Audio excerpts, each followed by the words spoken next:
Mga boss, magandang araw. Welcome sa ating vlog. So meron lang tayo dito i-share sa inyo ano to. Ang unit nito ay Mitsubishi Adventure. So ayan mga boss, naputol yung video natin kanina. So i-share lang namin sa inyo para meron tayong idea, no? So si sir, ang issue nito, nabutan siya sa Tagaytay, manual transmission, So ayaw na humatak, nasunog na yung kanyang clutch lining, tapos nagpagawa siya sa iba kasi no choice. So may kakilala naman, kaya nga lang hindi pinalitan yung release bearing. Ingay. Ito yung maingay sa loob. Tapos yung pilot bearing, so hindi nila pinalitan. Clutch lining lang at saka pressure plate ang pinalitan ng unang gumawa, So dapat wag naman yung ganun. Pinabili natin yung may-ari ng lahat ng parts. Bakit hindi natin ilalagay lahat? Kaysa mahirap ilagay. So syempre, gawa natin ng paraan. So ito, release bearing dito, hindi nilagay. Diba, luma, maingay. Tapos ito, pilot bearing, ipapakita ko lang sa inyo, So okay kasi ito dito, taga-Caloocan pa. So dito pa si sir nagpagawa, Taga-Caloocan pa to mga boss, Mitsubishi Adventure. Ayan, papakita ko lang sa inyo yung pilot bearing. So ito yung pilot bearing, Yan. Ang problema, so nilagyan na ng kasama ko dito ng papel, kaya basahan, gasa. So ayaw talagang lumabas ng pilot bearing. Kaya tinanggal na namin itong mga tornilyo. Tatanggalin namin yung flywheel, ibababa natin para mapalitan natin ng pilot. So hindi na ito sinama talaga ng gumawa dahil mahirap na ibaba. Pero dapat ibaba. Ayan, hindi nila pinalitan. Ito yung pilot bearing mga boss. Ayan, bago na ilalagay natin yan.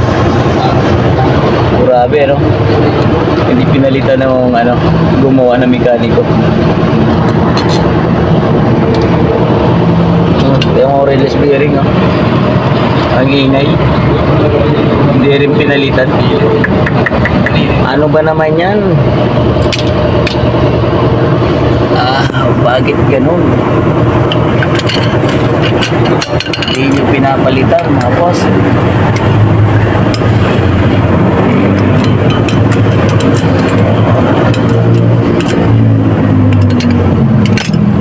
Bigat to, mabigat.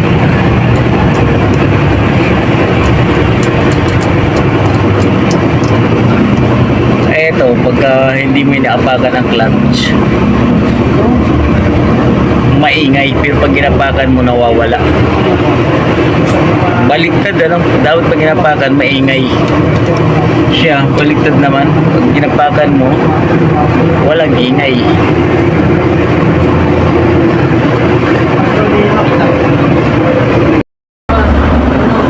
So ayun mga boss, mabigat ito siya, kaya kailangan dalawang kamay yan. Kaya natin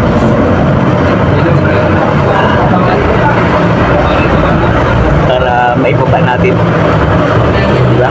Gapang-gapang lang tayo para tayo sundalo dito, kaya talaga buhay mekaniko.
bigat.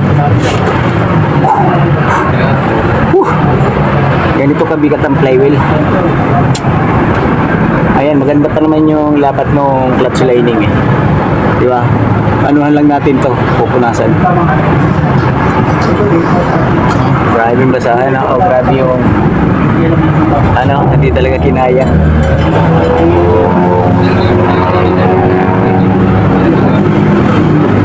Uy! Gata tayo dyan.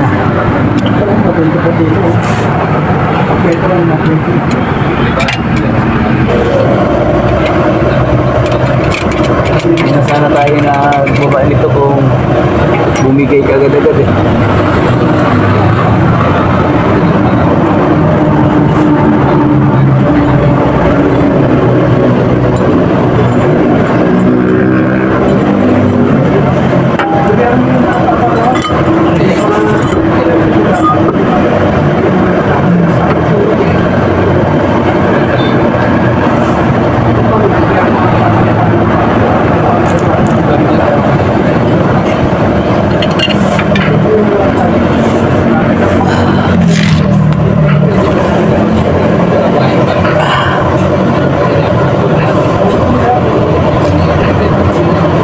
Tayo sa ipit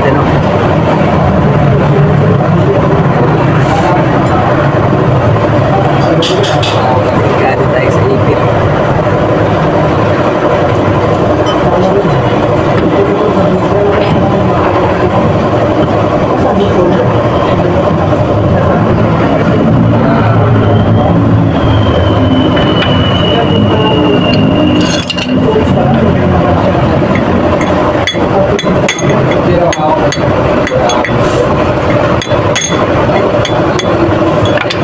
Natin pagtanggal ng pilot bearing.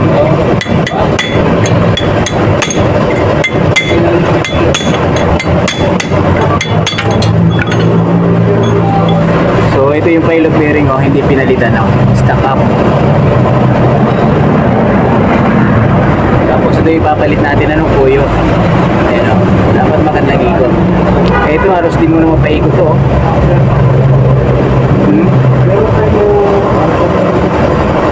Ang ganit eh.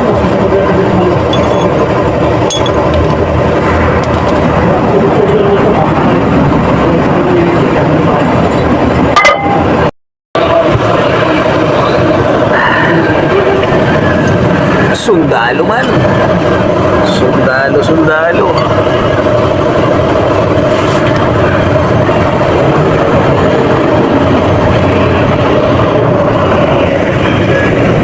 Kailangan pantayan na ilalagay natin.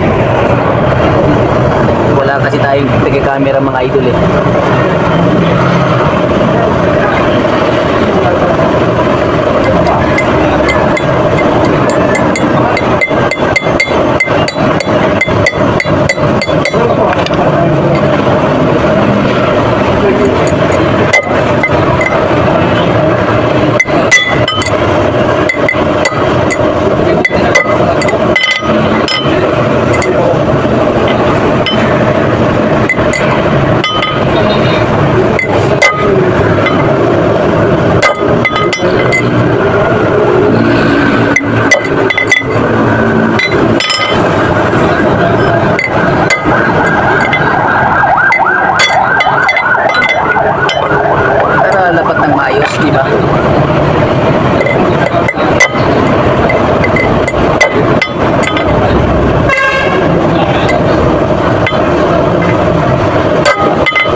So ayan, nakakabit na. Ay, sorry.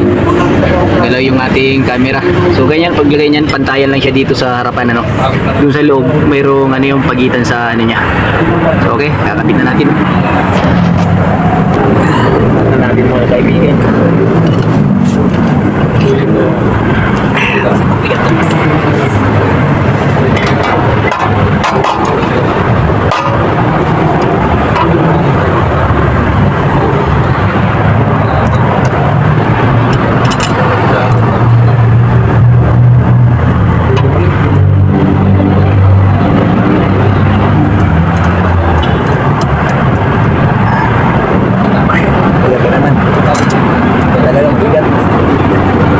Ingat lang tayo pag naglagay tayo nito, ano. Madaganan ako.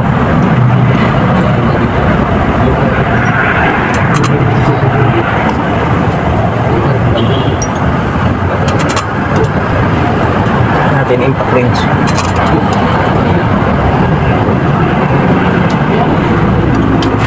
Okay. Gamitin natin ang impact wrench. So ayun, ano, impact wrench natin.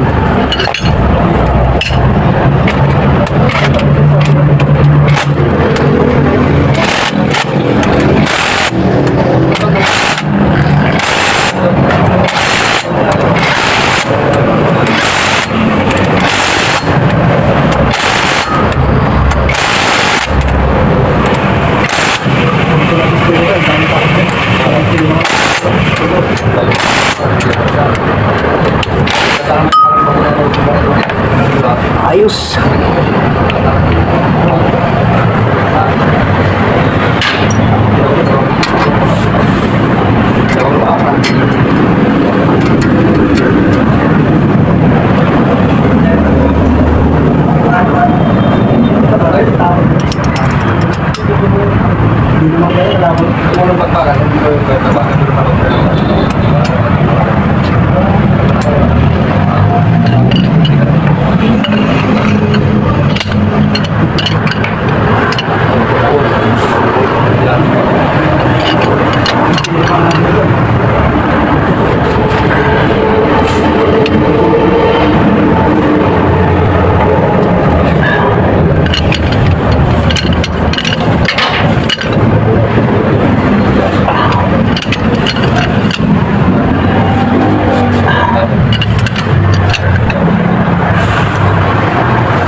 Hirap.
Ikakabit na natin mga bossing, no, yung clutch lining, no, ito bago lahat yan, pati pressure plate.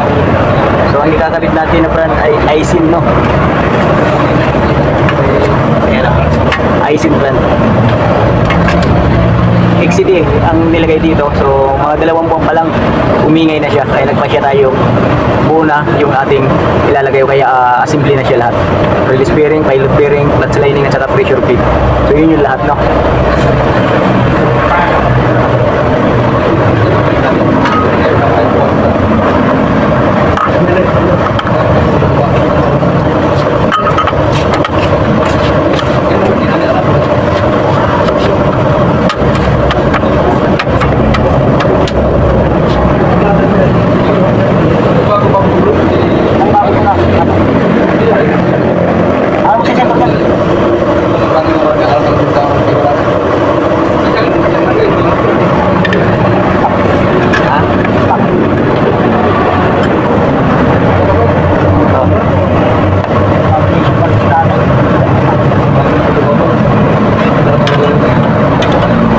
Nakasintro na siya. Ito malupit na ginagawa dito. Ano yun lang yung gilid-gilid? Tawag dito. Sasalatin yung gilid-gilid. Kanto-kanto.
Bakit?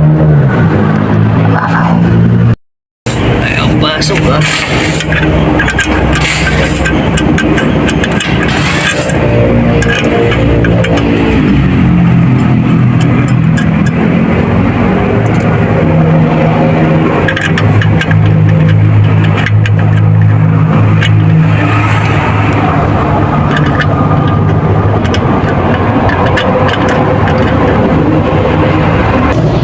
So ito no, nakasentro na siya. Ayan, dapat dire-diretso yan ano mga boss no. Hindi ka sasaya dyan kasi pag naligay natin yung transmission, diretso talaga siya. So higpitan na muna. Higpitan na natin yung clutch lining.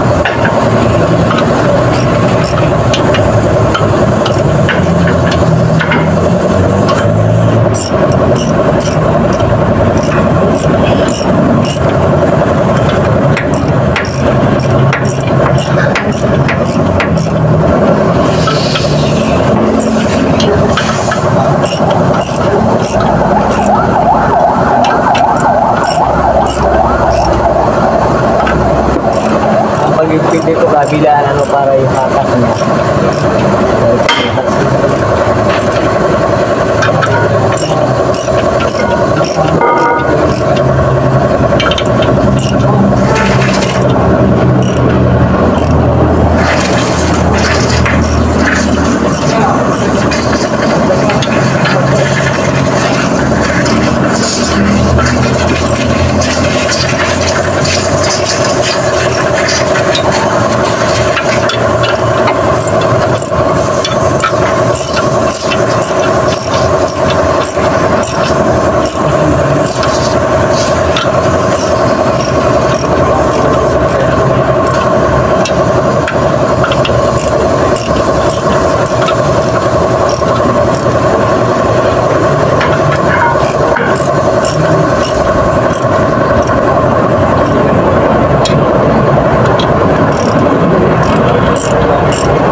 natin ano kung okay na.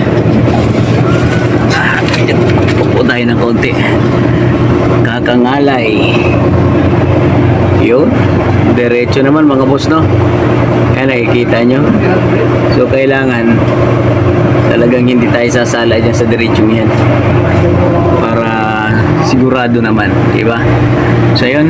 Antay na lang tayo ng kasama para maitaas na tong transmission, ano? Transmission, ilalagay na muna natin ang release bearing. Diretso, ayos. Yeah.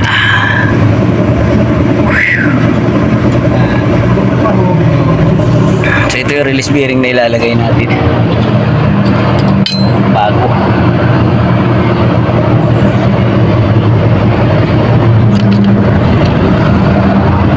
Punasan na muna natin mga dumi.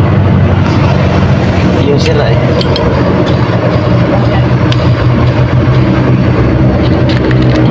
Bago. Few moments later. So ito na no mga kaibigan, ilagay na natin ang release bearing. Papakita lang natin na kung anong trabaho nito, no. Pag inapakan mo yung clutch. Ayan, no. Ito yung clutch port. Ito yung mga yan yung trabaho niyan. So pag ginagaapa ka ng clutch, tutulak siya, ayan, no. So itutulak niya yung pressure plate para mag-change ka ng gear, no. Ayan, ayan. So bago na yan, release bearing na yan. Pinalitan na natin yung ano, napakaingay. Grabe naman yung gumawa. So yun lang, sinishare lang natin sa inyo, ano, na ganito. So hindi biro ang trabaho nito, lalo na ganito na nakadapa tayo sa ilalim. Pero syempre, ganoon talagang buhay mekaniko. Talagang akala ng karamihan, ano, napakadali. So tingnan nyo naman ang dumi. Yung likod natin, napakarumi niyan, oh. So ito, isasalpak na natin dito. Antay lang natin yung kasama natin kasi ang laki niya, no. Ayan yung iaangat natin dito, no, sa taas para maayos na to. Matis drive na kung mayroon pa talagang ingay o wala na. Let's go mga boss. So sumahan nyo kayo paglagay.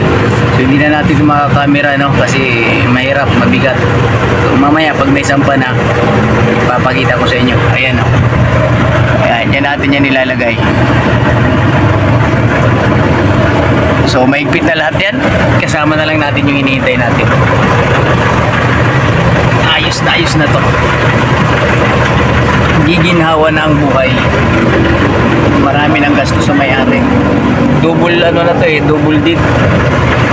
Dalawang katay. Okay mga boss, let's go. Samahan nyo kami. Mamaya update na lang tayo.